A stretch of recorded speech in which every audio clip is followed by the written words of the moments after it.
தமிழகத்தில் பயங்கரவாதம் மற்றும் கடுமையான குற்றங்கள் நடக்காத நிலையை உறுதி செய்துள்ளோம் என்று தமிழக டிஜிபி சங்கர் ஜிவால் தெரிவித்துள்ளார். இதுகுறித்து பேசிய அவர், கடந்த சில மாதங்களாக கோவை மாநகர போலீசாருடன் ஆந்திரா, கர்நாடகா போலீஸ் மற்றும் மத்திய அமைப்புகளுடன் இணைந்து நீண்ட கால தலைமறைவாக இருந்த அபுபக்கர் சித்திக், முகமது அலி, டெய்லர் ராஜா ஆகிய 3 முக்கிய குற்றவாளிகள் கைது செய்யப்பட்டதாக கூறினார்.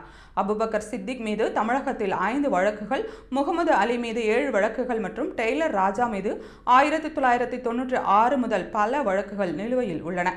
டெய்லர் ராஜா மட்டும் அல் உமா பயங்கரவாத அமைப்புடன் தொடர்புடையவன் என்றும் மற்ற இருவருக்கும் எந்த அமைப்புடனும் தொடர்பு இல்லை என்றும் தெரிவித்துள்ளார். போலீசார் சிறப்பாக செயல்பட்டதால் பெரும்பாலான குற்றவாளிகள் கைது செய்யப்பட்டுவிட்டனர் என்றும், தலைமறைவாக இருந்தவர்கள் தொழில்களில் ஈடுபட்டு அடையாள அட்டைகளை அடிக்கடி மாற்றி வந்தனர் என்றும் அவர் கூறினார். மேலும் அபுபக்கர் சித்திக் தயாரித்த வெடிகுண்டு பொருட்கள் பறிமுதல் செய்யப்பட்டுள்ளன.